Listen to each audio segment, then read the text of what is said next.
Some women just aren't meant to be mothers. Beverly's voice drifted from the kitchen. Maybe it's time we stop pretending. I froze in the hallway, my hand gripping the doorframe to steady myself. I hadn't meant to eavesdrop, but the words sliced through me with surgical precision. "Mom, please," Michael responded, his voice low but tense. "We're trying our best. The doctors say there's no reason it shouldn't happen." 2 years, Michael. 2 years of these so-called treatments, and nothing. I hate seeing you waste your life waiting for something that clearly isn't meant to be. I backed away silently, my heart hammering in my chest. The pill organizer I'd come to retrieve sat forgotten on the kitchen counter as I retreated to the guest bedroom. My name is Geneva Wilson, 36 years old, a paralegal at Sandoval and Associates in Albuquerque. For 2 years, I've been taking fertility medication, following strict schedules, and enduring monthly disappointments while trying to conceive with my husband, Michael. Every negative test has been a tiny funeral for a hope that never materialized. Beverly, my mother-in-law, moved in with us temporarily after selling her house last year. She was supposed to stay until she found a new place, but months had passed with no sign of her looking. Instead, she'd inserted herself into every aspect of our lives, particularly our fertility journey. "I'm just trying to help," she'd insist, organizing my medications, reminding me about appointments, asking invasive questions about my cycle. I'd accepted her involvement, desperate for support, and eager to prove myself worthy of her son. Michael and I had always planned to have children. We delayed it for years while I finished school and established my career, confident that when the time was right, nature would cooperate. When it didn't, we sought medical help. The doctors found nothing physically wrong with either of us, just one of those unexplained cases of infertility that would eventually resolve with medication and patience. I settled on the edge of the bed, Beverly's words echoing in my mind. Had she been saying these things to Michael all along? Did he secretly agree with her? As I sat there, I remembered something odd from that morning. While getting ready for work, I'd noticed my fertility pills looked different, slightly larger with a faintly different sheen. I dismissed it as a generic brand substitution by the pharmacy. Now, a cold suspicion formed in my stomach. I pulled out my phone and searched for images of my medication, comparing them to the mental picture of what I'd taken that morning. They didn't match. With trembling hands, I checked the reminder app on my phone. My prescription should have been refilled 3 weeks ago, but I had no memory of picking it up. Beverly had offered to handle it for me, saying she was happy to help with anything that might bring a grandchild. A terrible possibility began taking shape in my mind. Michael and I met at a courthouse where I was filing documents for my firm, and he was covering a case for the local newspaper. He'd asked for my help navigating the clerk's office, and I'd given him more than directions. I'd given him my number. 6 months later, we were engaged. A year after that, married in a small ceremony at his parents' house. Beverly had seemed supportive initially. She welcomed me with elaborate dinners and thoughtful gifts. But there were always undercurrents. Comments about Michael's ex-girlfriend who became a doctor. Questions about when I planned to move beyond paralegal work. Subtle reminders that the Wilson family had certain expectations. When we announced our plans to start a family, Beverly's interest intensified. She sent articles about maternal age and fertility concerns. She reminisced about how she'd conceived Michael without even trying at 23. She began showing up at our house unannounced, often during times when we might have been trying to conceive. Despite these tensions, I'd never considered her an enemy. I viewed her as a woman who loved her son fiercely, perhaps too fiercely. I believed that once I became pregnant, she would transfer that intensity to her grandchild. I wanted to make our relationship work. When Beverly sold her house and needed somewhere to stay, I was the one who suggested she move in with us. Michael had hesitated, but I insisted. It was an opportunity to strengthen our bond, I reasoned, to show her I wasn't the career-obsessed daughter-in-law she feared. Her presence changed the dynamic of our home immediately. She cooked elaborate meals that ignored my dietary preferences. She rearranged furniture and decorations without asking. She established routines that centered around her comfort. Most significantly, she began managing my fertility treatments. It started innocuously, offering to pick up prescriptions when she was already running errands, setting up a pill organizer in the kitchen where she could remind me to take my medication. I'd felt grateful for her help, interpreting it as acceptance. There had been warning signs looking back. Times when I was certain I'd had more pills left in a bottle. Occasions when the medication seemed different, a slightly altered color or shape that I attributed to lighting or my imagination. A peculiar satisfaction in Beverly's expression when my period arrived each month. But nothing concrete enough to justify suspicion. Nothing that couldn't be explained by generic substitutions or my own stressed perception. Then came the odd coincidences. Whenever Beverly visited her sister for a weekend, I'd feel different, more energetic, with the familiar hormonal shifts the medication was supposed to induce. When she returned, those sensations would fade. I'd dismissed these patterns as stress-related, a psychosomatic response to having our house to ourselves. Now I wasn't so sure. That evening, I retrieved the pill organizer from the kitchen counter while Beverly was busy watching her television programs. In the bathroom, I examined the contents carefully. The pills looked similar to my prescription at first glance, white, round, approximately the same size. But compared to the reference images on my phone, the differences were evident. These had no manufacturer's imprint. The edges were smoother. They dissolved faster when I placed one in water. These weren't my fertility medications. They looked like simple sugar pills. I flushed them down the toilet, my hands shaking with rage and disbelief. Could Beverly really have been sabotaging my treatments? For how long? And why? The questions swirled in my mind as I heard Michael arrive home from work. I composed myself, determined not to confront anyone until I had proof beyond a single day's pills. I needed to be strategic, to understand the full scope of Beverly's interference before taking action. Over dinner, I watched Beverly carefully as she inquired about my doctor's appointment scheduled for the following week. "I can drive you," she offered, serving Michael an extra portion of roast chicken while giving me a considerably smaller piece. "You shouldn't have to worry about parking downtown." "That's kind, but I'll manage," I replied, keeping my voice neutral. "My office is just a few blocks away." Still, it must be so stressful going to these appointments month after month with no results. Her sympathetic tone didn't match the gleam in her eyes. "Have they suggested alternatives yet?" "Alternatives?" I echoed. "Well, adoption, or perhaps surrogacy with a younger egg donor." Beverly patted Michael's hand. "There are many ways to have a family these days." Michael looked uncomfortable, but remained silent, focusing on his food instead of defending me. His passivity felt like another betrayal. "The doctors are still optimistic," I said carefully. "Sometimes these treatments take time." 2 years is more than time, dear." Beverly's smile was sharp. "It's a message." That night, I couldn't sleep. While Michael snored beside me, I slipped out of bed and searched our bathroom thoroughly. In the back of a drawer beneath Beverly's guest toiletries, I found a prescription bottle with my name on it, my actual fertility medication. The date showed it had been filled just 3 weeks ago, but the bottle was nearly full. She had been intercepting my prescriptions and replacing the real medication with sugar pills, all while pretending to help. The evidence shook me to my core. I returned the bottle exactly as I'd found it and crept back to bed, my mind racing with implications. For 2 years, I'd blamed myself for our failure to conceive. I'd endured invasive procedures, hormonal side effects, and crushing disappointment, all while the solution was being deliberately kept from me by someone I trusted. I lay awake until dawn, calculating and planning. I wouldn't confront Beverly immediately. I needed to be smarter than that.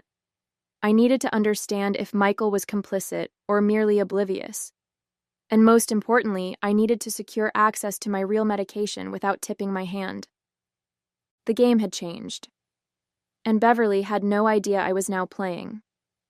The next morning, I called my doctor's office from work, and requested an immediate appointment, citing concerns about my medication.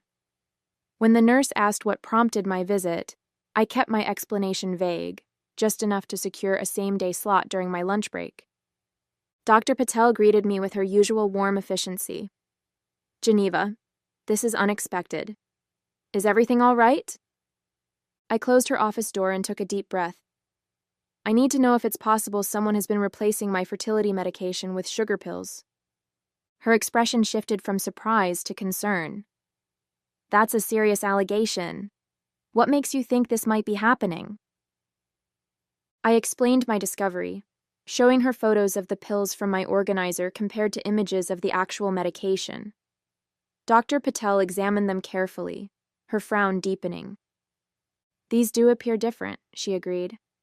"I can't confirm they're sugar pills without testing, but they're definitely not what I prescribed." She asked pointed questions about who had access to my medication, and I reluctantly explained Beverly's role in managing my prescriptions. Dr. Patel's expression grew troubled. "Geneva, medication tampering is illegal. It's a form of assault. If your mother-in-law is doing this, you should consider involving the authorities." The thought was overwhelming. "I need more proof first," I said. "And I need to figure out if my husband knows." Dr. Patel wrote a new prescription, instructing the pharmacy to not allow anyone but me to pick it up. "Keep this medication secure," she advised, "and consider consulting with a therapist about how to handle the situation. This is a profound breach of trust." I left her office with the prescription clutched in my hand, feeling simultaneously vindicated and devastated. My suspicions weren't paranoia, they were reality, but confirmation brought new challenges. Should I confront Beverly immediately? Tell Michael? Go to the police? I filled the prescription at a different pharmacy and kept the medication in my desk drawer at work. That evening at home, I pretended nothing had changed, swallowing Beverly's sugar pills while she watched with that same satisfied smile. Over the next 2 weeks, I took my real medication at the office while maintaining the charade at home. I documented everything: photographs of the fake pills, dates and times Beverly reminded me to take them, the bottle of real medication I'd found hidden in her things. I created a secure digital record that couldn't be discovered or destroyed. What I didn't do was confide in Michael. His continued silence during Beverly's pointed comments made me uncertain where his loyalties truly lay. Had he known all along? Was he complicit in his mother's scheme? My uncertainty was answered 3 weeks later when I overheard them arguing in his home office. I stood outside the door, listening. "Mom, this has gone on long enough," Michael said, his voice uncharacteristically firm. "I spoke with the doctor today. Geneva's been following the treatment plan perfectly. There's no reason it shouldn't be working." My heart lifted momentarily. He was defending me. "Unless the problem isn't the treatment," Beverly replied. "Have you considered that maybe she doesn't want children? That she's secretly taking birth control? Career women often say they want families but put it off indefinitely." "That's ridiculous," Michael protested, but his tone lacked conviction. "Is it? She works late twice a week. She's on her phone constantly. For all you know, she could be living a completely different life." "Geneva wouldn't do that." "Wouldn't she?" "I found this in her purse yesterday." There was a moment of silence, then Michael's shocked voice. "A birth control pill packet? Are you sure? Check the name on the prescription if you don't believe me." My blood ran cold. Beverly had planted false evidence. Worse, Michael seemed ready to believe it. After 2 years of shared struggle, his faith in me was so fragile that one planted discovery could shatter it. I backed away from the door, my mind racing. The situation had just escalated beyond anything I'd imagined. Beverly wasn't just preventing a pregnancy, she was actively trying to destroy my marriage.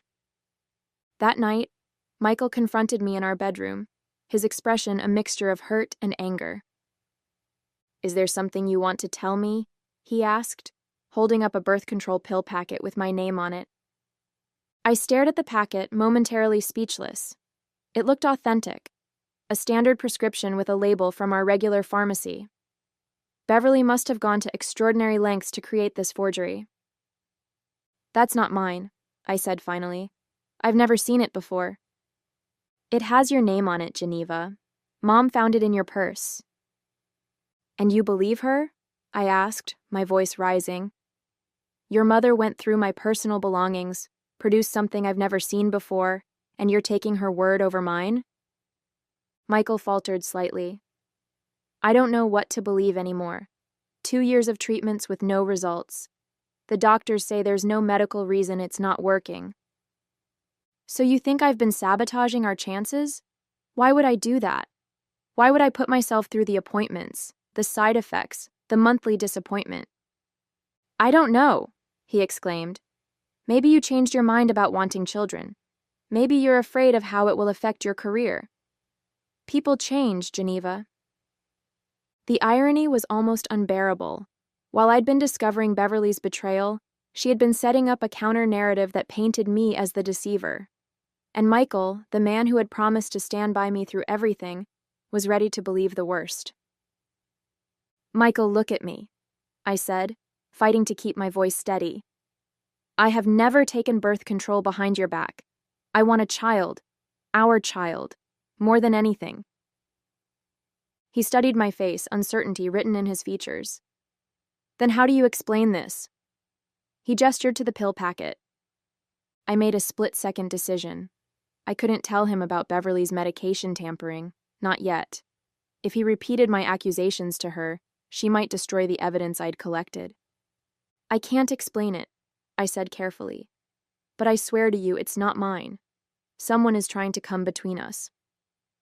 Michael ran his hands through his hair, a gesture of frustration I'd seen countless times during our fertility journey. This is crazy. Why would anyone do that? Think about it, Michael. Who benefits if we start doubting each other? Who's been living with us, inserting herself into our most private struggles? His expression hardened. Don't bring my mother into this. She's been nothing but supportive. Has she? Or has she been undermining me since the day we got married? Making comments about my age, my career, comparing me to your ex-girlfriends? She's old-fashioned, that's all. She wants what's best for me. And she doesn't think that's me, I finished softly. Michael shook his head. You're being paranoid. Mom would never... A knock at our bedroom door interrupted him. Beverly stood there, her expression a perfect mask of concern. I couldn't help overhearing, she said. I'm so sorry this is happening, but perhaps it's for the best that everything's out in the open now. The calculated innocence in her voice made my skin crawl. This was a performance designed to drive the final wedge between Michael and me. Nothing is out in the open, I retorted. You planted that pill packet.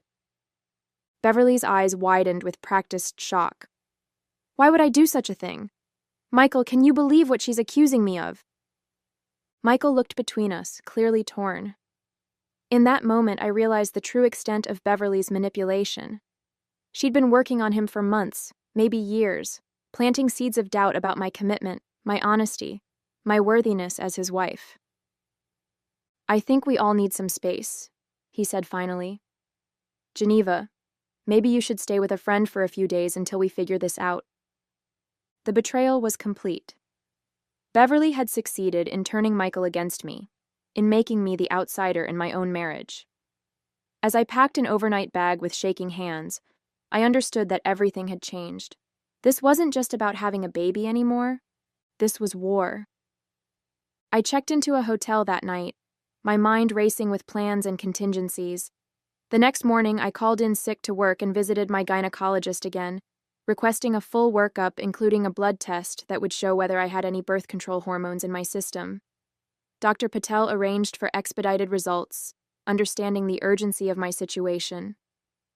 Geneva, have you considered that your husband might be involved in this deception? She asked gently as the nurse drew my blood. I had considered it during the long, sleepless night at the hotel, but I couldn't bring myself to believe Michael would actively participate in such a scheme. I think he's being manipulated, I said. Beverly has always had a powerful influence over him. Even so, his willingness to believe these accusations without evidence is concerning, Dr. Patel noted. She was right, of course. Michael's readiness to doubt me revealed a fundamental weakness in our relationship. But I wasn't ready to give up on our marriage.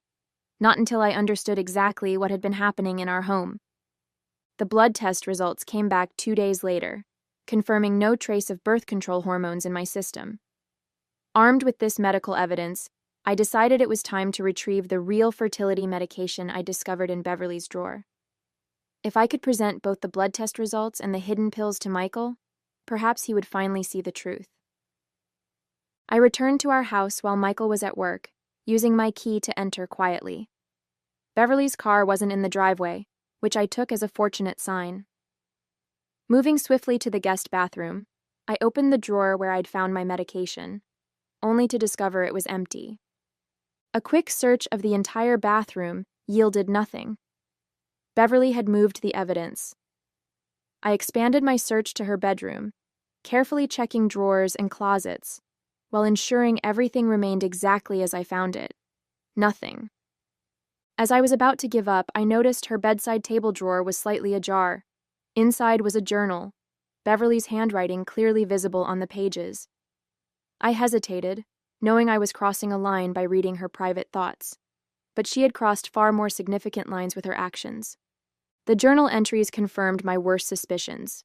Beverly had been systematically replacing my medication since shortly after she moved in, convinced that I was wrong for her son, and determined to prevent me from trapping him with a child.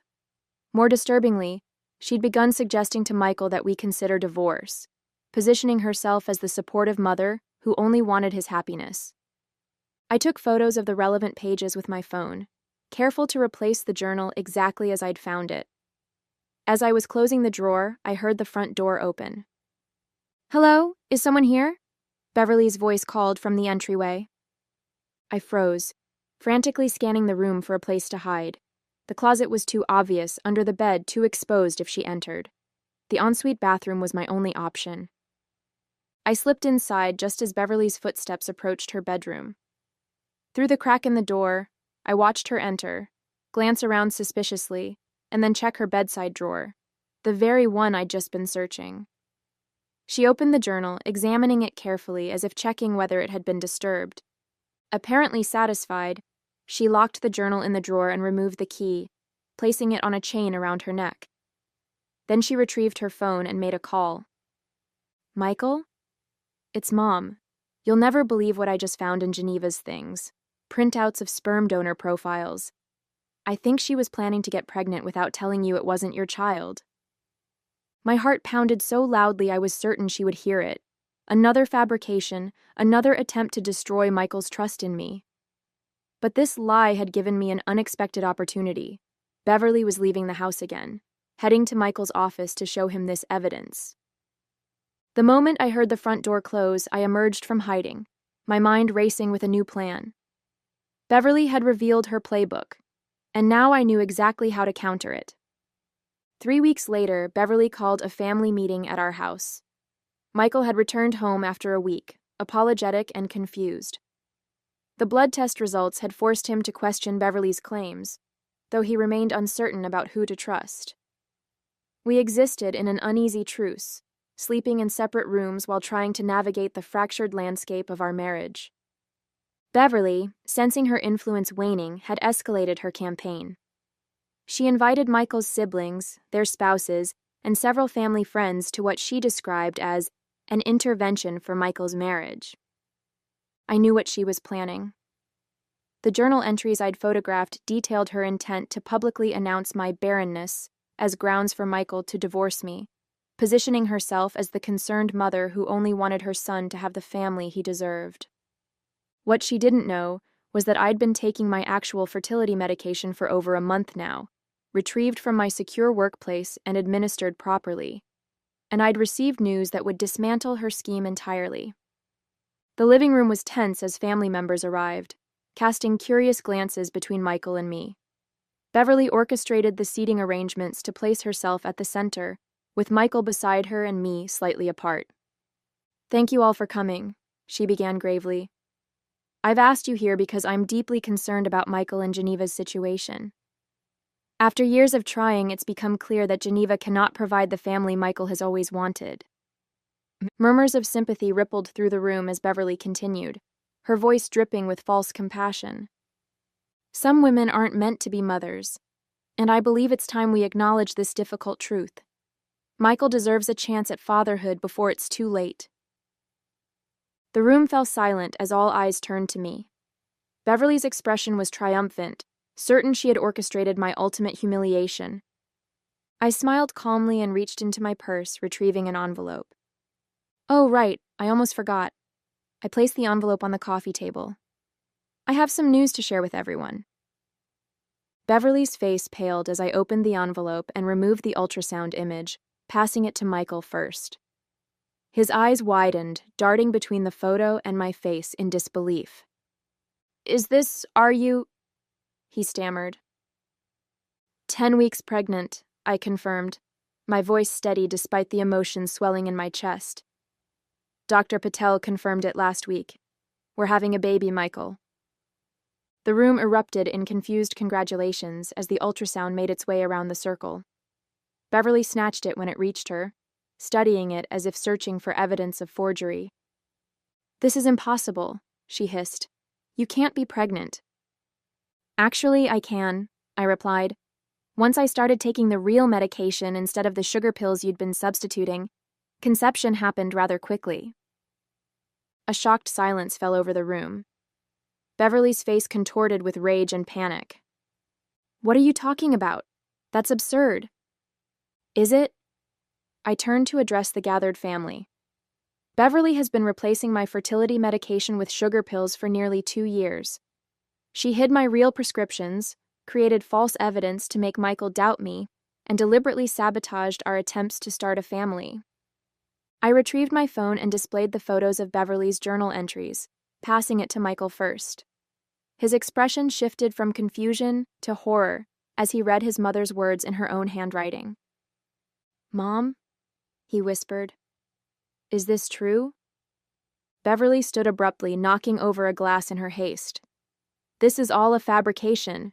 She's trying to turn you against me, Michael. She's always been jealous of our relationship. But her protests fell on deaf ears as the evidence of her manipulation circulated through the stunned family gathering. One by one, Michael's siblings and their spouses rose to leave, their congratulations to us now mixed with coldness toward Beverly. As the last guest departed, Beverly stood isolated in the center of the room, her carefully constructed scheme in ruins around her. You should pack your things, Michael said quietly. I think it's time you found your own place to live. I rested my hand protectively over my stomach, feeling for the first time in years that the future I'd dreamed of was finally within reach. 6 months later, our home felt transformed.